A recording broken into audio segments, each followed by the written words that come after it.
한국교회 트렌드 2023이라고 하는 책을 가지고 특강을 진행해 왔습니다. 우리 대한민국 기독교 역사상 다음 해를 진단하고 대안을 제시한 책은 우리 한국 기독교 역사상 없었습니다. 그런데 기아대책본부하고 또 한국데이터연구소에서 서로 합작을 해가지고요 2023년을 진단을 했습니다. 그리고 대안을 제시를 했죠. 이것은 상당히 의미 있는 일이고 귀한 일입니다. 그래서 제가 그 책을 나눴는데요 5과까지는 제가 한 과씩 하고 그 다음 6과부터 10과까지는 그냥 하나로 몰았습니다. 왜냐하면 이것은 사실은 성도들에게 의미 있는 내용이라기보다도 교회의 지도자들에게 필요한 내용이거든요. 그래서 짧게 하고 그렇지만 또 서로 공유를 해야 되기 때문에 이 내용이 필요 없는 것은 아닙니다. 그래서 이 내용을 좀 같이 나눠보려고 하는데요. 제목은 온라인 교육입니다. 온라인 따라합시다. 온라인 교육. 우리 한번 지난까지 했던 내용을 좀 살펴볼까요? 플로팅 크리스천. 코로나로 인해서 둥둥 떠다니는 신자가 생겼다. 교회를 나오고 싶어도 못 나오는 그런 둥둥 떠다니는 신자가 있었다. 이런 얘기를 했고요.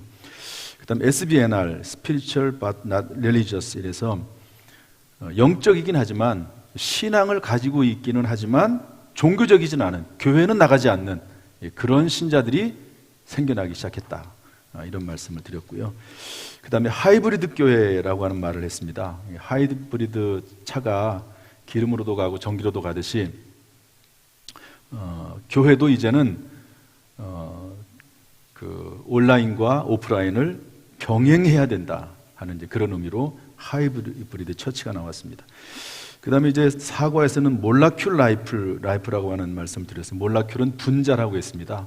그래서 제가 이렇게 분자식을 써가면서 뭐 H2O 뭐 이런 또 CO2 뭐 이런 것들을 써가면서 분자라고 하는 것은 원자가 모인 원자는 그야말로 최소 단위고 그 원자들이 모여서 하나의 물질을 이루게 되는데 그런 의미로 소그룹화된다는 거죠. 점점 사회가 소그룹화되고 관계를 넓게 가지려고 하지 아니하고 좁게 가지면서 깊게 가지려고 하는 그런 성향이 생기게 된다. 그래서 그것을 교회가 이해를 해야 되고, 그렇기 때문에 한국 교회의 유일한 대안은 뭐 사회도 마찬가지일 겁니다. 유일한 대안은 교회의 소그룹을 만드는 것이고 소그룹 시스템을 활성화시키는 것이다. 이렇게 진단을 내렸습니다. 우리 교회는 그런 면에서 잘 돼 있었던 교회입니다. 왜냐하면 위원회가 팀별로 구성이 돼 있어가지고 뭐 거의 뭐 5, 60개가 되는 팀들이 있었고요. 또 그리고 구역이 또 40개가 있었고 남녀 전도회를 나이별로 나눠가지고 딱 시작을 하려고 했었는데 남녀 전도회는 그때부터 코로나가 터져가지고 중단이 됐죠.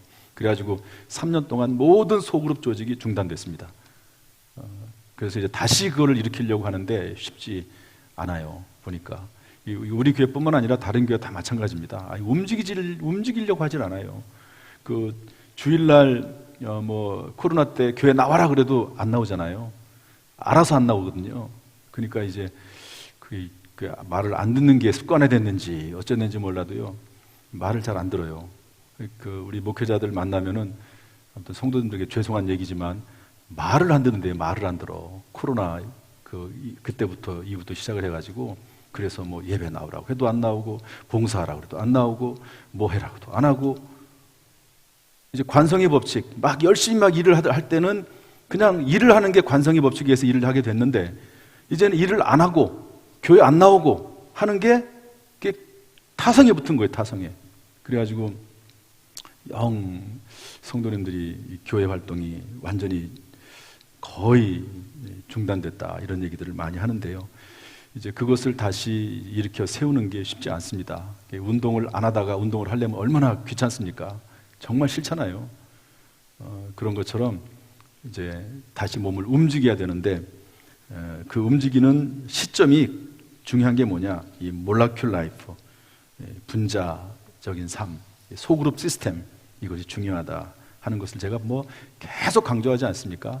그래서 구역이 중요하고 남녀전도의 기관이 중요하고 위원회의 팀들이 중요하고 그리고 다음 세대의 반들이 중요하고 아무튼 소그룹은 너무너무 중요하고 그 소그룹의 리더, 구역장과 인도자는 아주 중요하고 중요한 인물이다. 사명이다. 이런 것들을 잊으면 안 될 것입니다. 그리고 5과에서 뭘 했냐면 액티브 시니어를 했습니다. 액티브 시니어. 이것은 뭐냐? 시니어가 어른이잖아요. 보통 이제 한 50대 후반, 60대 이상 요 정도 되는 분들을 이제 시니어라고 할 수가 있습니다. 그런데 초고령 사회가 되는 우리나라가 이제 여러분 세계적으로 우리나라는 초고령 사회입니다. 그래서 점차적으로 우리나라가 나이가 60이 넘어가는 분이 우리나라의 40%가량도 차지할 수 있는 그런 시대가 온다는 거예요. 한번 생각을 한번 해보십시오. 40%, 60세 이상이 40%가 된다고 한번 생각을 한번 해보세요. 그 생산 노동 인구가 없는 거예요. 그러면 어떻게 되느냐? 교회는 그 액티브 시니어들이 활동적으로 할 수 있도록 그 신앙의 영적인 유산을 물려줄 수 있도록 그분들을 세워주고 또 그분들과 함께 해야 되고 그분들이 소외되지 않도록 하고 그리고 그분들이 이렇게 뭘까요? 스스로 교회가 본인들을 이렇게 필요로 하지 않는다라고 하는 느낌이 들지 않도록 그렇게 교회가 배려해야 된다 하는 이야기를 이 액티브 시니어에서 했습니다. 그 다음에 6과에 가가지고는요, 쫓아가면 도망가는 세대, MZ세대. MZ세대는 좁게 얘기하면 19살에서 29살이고요. 좀 더 넓게 얘기하면 39살까지입니다. MZ세대의 특징은 뭐냐? 특징은 뭐냐? 디지털입니다. 디지털. 한번 말씀을 잘 들었나 한번 물어볼게요. 디지털의 디지트가 뭐라고 그랬죠? 누가 얘기 좀 한번 해봐요. 이거는 기억해도 좋은 건데. 손가락, 발가락이라고 했죠, 디지트가. 그러니까, 딱딱딱 떨어진다는 거예요. 체중계가 1과 2 사이 중간에 있는 체중계, 눈금 체중계가 아니고 전자 체중계처럼 딱딱 떨어지는 거죠. 딱, 뭐 1kg, 2kg, 1.1kg 이런 식으로 딱딱. 그래서 이 디지털에 아주 태어나면서부터 디지털 네이티브, 태어나면서부터 디지털, 태어나면서부터 핸드폰, 태어나면서부터 컴퓨터. 저는 안 그랬거든요. 저희 세대는 태어날 때 컴퓨터가 없었거든요. 근데 지금은 태어나면서부터 스마트폰, 태어나면서부터 컴퓨터. 그래서 시대가 다르고 종족 자체가 다르다. 그래서 이 MZ세대에 대한 대처를 해야 되는데 MZ세대는 개인적이고 또 그 조직 문화에 이렇게 속해 있는 것보다도 스스로 무언가를 하려고 하는 경향이 많기 때문에 그런 부분들을 잘 이해를 해야 된다. 위임하고 열정을 심어줘야 되는데 특별히 체험을 심어줘야 된다. 이런 얘기를 했습니다. 체험. 그러니까 디지털로 보는 건 다 허상이잖아요. 뭐 가상현실 세계니까. 그런데 그거에 빠져들 때는 좋은데 막상 깨어나면 실제가 아닌 허상인 거예요. 그러니까 실제 생활 속에서 체험할 수 있도록 해주는 게 신앙적으로 가장 중요한 요소다. 이런 얘기를 했습니다. 그리고 나서 오늘은 6부터 10과 이렇게 되는데 6과가 아니고 7과네요. 7부터 10과 7, 8, 9, 10. 자, 우리 온라인 한번 읽어보겠습니다. 온라인 코로나19 이전에 다 같이 읽습니다. 시작. 코로나19 이전에는 오프라인을 중심으로 한 대면 교육이 강조되었지만 코로나19 기간을 거쳐가며 일반 교육과 같이 교회 교육도 온라인 교육을 병행하게 되었다. 오프라인 교육과 온라인 교육을 함께 시행한다고 해서 온라인 교육이라고 한다. 그래서 오프라인은 영어로 OFF, 이거는 바깥이란 말거든요. 온라인은 이제 그 위에서, 그러니까 컴퓨터를 통해서 한다는 말이고요. 온라인은 그 두 가지를 합한다는 이야기입니다. 그런데 제가 구역 인도자 모임을 이제 녹화를 해가지고 보내주잖아요. 이것은 교육이기 때문에 그렇게 하는 겁니다. 그런데 예배도 그러면 그렇게 해야 되느냐? 그건 제가 받아들이지 않습니다. 예배는 어쩔 수 없이 아직도 코로나가 남아 있고, 또 그리고 실시간 영상 예배를 선호하는 분들이 있어서 그렇게라도 말씀을 들으려고 하는 그런 분들이 계시기 때문에 실시간 영상을 송출하는 것뿐이지, 그것은 그냥 차선책이지, 그것은 장려하는 것이 절대 아니다 하는 것을 말씀을 드립니다. 예배는 하나님의 전에 와서 찬송하고 기도하고 또 서로 교제하고 이런 것들이 전부 예배 안에 들어가 있는 거거든요. 이 예배의 요소 중에는 그냥 말씀 듣는 것만을 예배라고 하지 않습니다. 그거는 예배가 아니에요. 예배의 요소 중에는 하나님 앞에 드리는 것도 있고, 또 하나님부터 듣는 것도 있고, 또 성도 간의 친교와 교제도 있고. 그래서 여러분 초대교회에 보면은요, 서로 모이기를 힘쓰고, 집에서 떡을 떼며 성전에 모이기를 힘쓰고, 이러면서 서로 교제하고, 사도의 가르침을 받아 서로 교제하고, 이런 것들이 전부 예배 안에 포함이 되어 있는 겁니다. 그런데 그냥 방에 앉아가지고 실시간으로 영상 예배 보는데, 그것으로 보는 거지 그야말로 예배를 드린다는 개념은 아니거든요. 그렇지만 그렇게라도 뭔가 예배에 참여했다는 그런 마음을 갖고 싶은 분들이 있어서 차선책으로 그렇게 하는 것뿐이지, 절대로 그것은 장려하는 것도 아니고, 여기서 말하는 온라인도 아닙니다. 둘 다 병행했다는 말도 아닙니다. 교육은 그럴 수 있다고 봐요. 교육은 그렇게 할 수 있죠. 언제든지 또 볼 수 있으니까. 그렇지만 예배는 그렇지 않다 하는 것을 분명히 그 말씀을 드립니다. 그게 성경적이라고 저는 봅니다. 두 번째로 퍼블릭 처치인데요. 한번 읽어보겠습니다. 지금 전 세계는 다 같이 시작. 지금 전 세계는 코로나 이후를 준비하고 있다. 2019년 12월 중국에서 처음 발생한 것으로 알려진 뒤 전 세계로 확산되었던 이 호흡기 감염 질환은 전 세계에서 약 6억 명의 확진자와 사망자를 발생시키고 있으며 여전히 종식되지 않고 있다. 잠시만요. 몇 명이 죽었다고요? 600만 명. 엄청난 숫자입니다. 600만 명이 이 코로나로 죽었고, 지금도 계속 사망자는 늘어나고 있습니다. 읽어보겠습니다. 우리나라에서는 시작. 우리나라에서는 초기 1차 대유행 때 신천지라는 이단이 주목을 받았고, 정통교회들은 그것을 잘못된 신앙관에 기초한 탓이라고 여겼지만, 그 후로 정통교회들을 중심으로 확진자가 증가하면서 매우 곤혹스러운 상황을 맞았다. 코로나19를 거치면서 교회가 사회에 대한 공적인 책임의식을 가져야 한다는 목소리가 높아졌다. 한국교회의 영적인 역할은 한국 사회 내에서 기독교의 선교, 나아가서는 존립과 밀접한 관계가 있다. 이번 코로나를 겪으면서 이 퍼블릭 처치, 이 공적인 교회라고 하는 개념이 교회 안에 확 들어왔어요.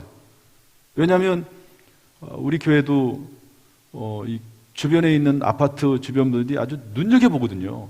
차가 몇 대 와 있는지, 예배를 드리는지. 그러면서 그냥 단순히 우리만 잘하면 되는 그런 시대가 지나버리고 만 거예요. 그래서 사회와 함께, 지역사회와 함께하는 교회가 돼야 된다 하는 이야기입니다. 그래서 3.1운동 당시에 33인의 민족대표의 3분의 2가 기독교인인 걸 잘 알고 계시죠. 그나마 이번에 감사한 것은 우리가 코로나를 지나면서 총남전도하고 총여전도회가 역할을 참 잘했습니다.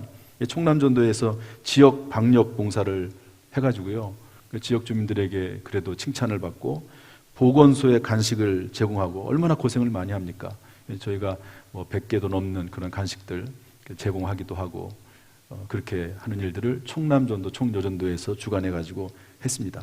이렇게 교회가 공적인 모습으로서의 그런 일들을 해야 되는 시대가 됐다 하는 이야기죠. 세 번째, 격차 서바이벌 교회 한번 읽어보겠습니다. 코로나19가 시작. 코로나19가 가져온 변화 중 하나가 사회적 양극화이다. 코로나19 이전보다 소득 격차가 심해졌다. 부유한 사람들은 더 많은 돈을 벌거나 부를 유지할 수 있었지만 가난한 사람들은 빈곤층이 되기도 하였다. 중산층 이상의 학생들은 온라인으로 교육을 받을 수 있었지만 빈곤층 학생들은 교육을 받는 데 제한이 있었다. 이로 인해 세계 곳곳에서 코로나19로 인한 다양한 양극화가 나타났다. 한국 교회도 예외는 아니었다. 대형 교회와 소형 교회의 격차가 심해졌다. 코로나19로 인해 한국교회 전체가 타격을 받았지만 소형교회는 더 심각한 타격을 받았다. 일부 대형교회는 온라인 예배 조회수가 코로나19 이전보다 몇 배 늘었지만 소형교회는 동영상을 찍을 수도 없었고 교인만 줄었다.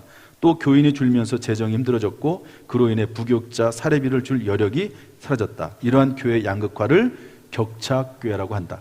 제가 기록은 안 했지만 이제는 사회가 생존의 문제가 됐다는 거죠. 양극화가 생기면서 이전에는 뭐 누가 더 잘 살고 못 사냐의 문제였는데 이제는 사느냐 죽느냐의 문제로 됐다.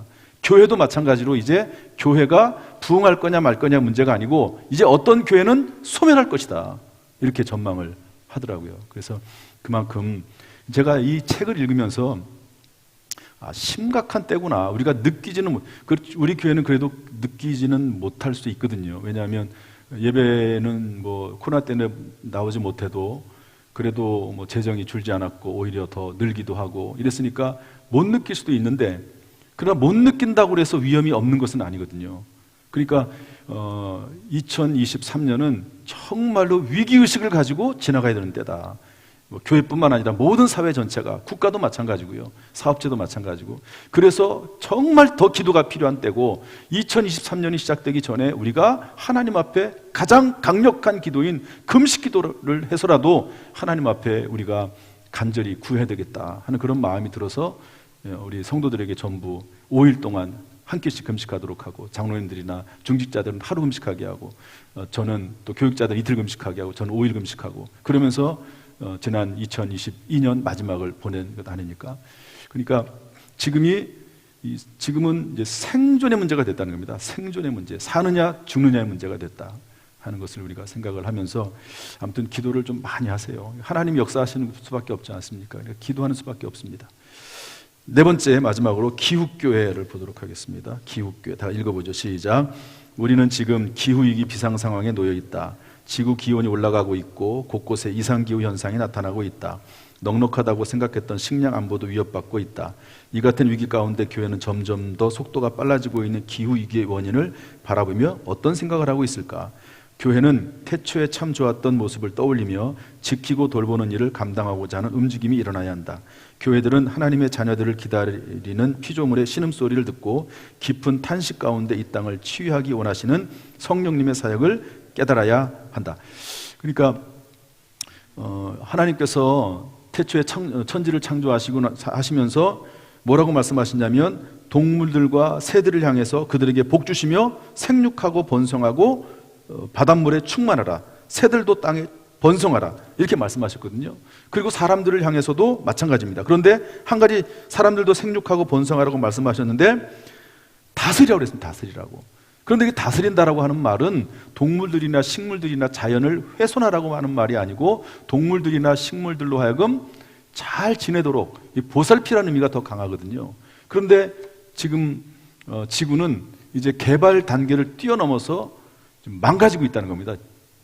하나님의 창조 질서와 문화 명령에 위배되고 있는 길로 가고 있다 하는 것을 이야기하고 있습니다. 그래서 요즘 나오는 단어가 뭐냐면 탄소 중립이라고 하는 단어입니다. 한번 따라합시다. 탄소 중립. 한번 읽어보겠습니다. 탄소 중립이라는, 시작. 탄소 중립이라는 주제는 몇몇 개인의 개별적 실천을 넘어 사회 전반의 거대한 변화의 흐름을 만들어내야만 실천할 수 있는 전 지구적 목표이다. 교회가 기후위기를 인정하고 탄소 중립의 앞장섬으로 하나님이 모두에게 제공하신 풍성함을 골고루 나누는 일상과 사회를 만들어 나가야 할 것이다. 탄소 중립이 뭐냐? 여러분 이제 자동차에서 매연가스가 나오죠. 그걸 뭐죠?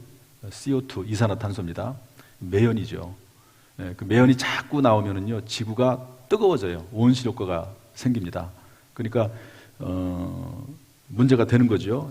차들은 계속 늘어나지 공장에서는 막 연기에서 막 이런 잘못된 공기들이 나와서 오염이 되죠. 그러니까 배출되는 이산화탄소의 양만큼, 요만큼 이제 이산화탄소가 이제 나온다 그러면 그것을 포집해서, 그러니까 이산화탄소를 포집한다는 말은 그만큼 그 이산화탄소가 줄어들도록 하고 그 이산화탄소를 무슨 어떤 작용을 통해서 잡아먹는 겁니다. 다시 빨아들이는 거거든요. 그러면 나오는 양이 이만큼이고 다시 그것을 수집하고 포집하는 양이 이만큼이라고 하면 이산화탄소가 어떻게 되겠죠? 제로가 되겠죠. 나오는 양이 이만큼 나오지만 또 다시 빨아들이는 것도 이만큼이니까. 그래서 이산화탄소의 양이 제로가 되는 것, 이것을 탄소 중립이라고 합니다. 그러니까 이것을 달성하려고 하면 무엇보다도 석탄이나 석유 같은 화석 에너지 비중을 줄이고 신재생 에너지, 예를 들어서 뭐 수소나 전기차 같은 경우 이런 것들을 사용을 해서 이산화탄소량을 줄여나가는, 또 그리고 이산화탄소를 나무 같은 걸 심어서 이산화탄소를 흡수하고 빨아들이도록 하는 그런 일들을 해야 된다는 거죠. 안 그러면 지구는 멸망한다는 겁니다. 과학자들이 그렇게 진단을 내렸습니다. 지구는 예를 들어서 지구의 온도가 지금 계속 올라가잖아요. 근데 우리 사람의 몸이 1도만 올라가도 어떻게 됩니까? 36.5도에서 37.5도가 되면 엄청난 거거든요. 근데 만약에 38.5도가 됐다 그러면 죽습니다. 지구의 온도가 1도, 2도만 올라가면 지구는 멸망하는 겁니다. 뭐 1도, 2도 뭐 별거 아니라고 생각이 되지만 사람 체온이 1도, 2도 올라가면요 못 살거든요. 죽습니다. 그런 것처럼 지구의 온도가 올라가면 그렇게 된다는 거죠. 온실효과가 생기게 되고. 그래서 지금 되어 있는 모든 자연의 이상현상들이 온실효과, 이런 이산화탄소 배출 이런 것들 때문에 되는데, 이게 한 나라만 영향이 있는 게 아니고 전 세계 영향이 있기 때문에 이런 부분들을 지금 전 세계가 하려고 하고 있는데, 말을 안 듣는 교회가 아니라 말을 안 듣는 나라들이 있어가지고 쉽지 않은 거죠. 이런 일들을 해나가고 있습니다. 자, 제가 7번에 걸쳐서 이 한국교회 트렌드 2023을 말씀을 드렸습니다. 다소 생소한 내용들도 있고 그렇지만 일단 기본적으로 제가 너무 많이 배웠어요. 정말 제가 많이 배우고 깨닫고, 그리고 앞으로 어떻게 해야 되는지, 또 지금 시대가 어느 시대인지, 무엇을 해야 될지 그런 것들을 발견할 수 있는 좋은 기회가 됐다고 봅니다. 무엇보다도 우리 성도님들이 우리 교회를 위해서, 특별히 2023년도를 위해서 기도 많이 할 수 있기를 부탁을 드리고, 우리 마지막 성경 구절 하나 읽고 마치도록 하겠습니다. 우리 히브리서 10장 23절부터 25절인데 다 같이 읽습니다. 시작. 또 약속하신 이는 미쁘시니 도리의 소망을 움직이지 말고 굳게 잡고 서로 돌아보아 사랑과 선행을 격려하며 모이기를 피하는 어떤 사람들의 습관과 같이 하지 말고 오직 권하여 그날이 가까움을 볼수록 더욱 그리하자.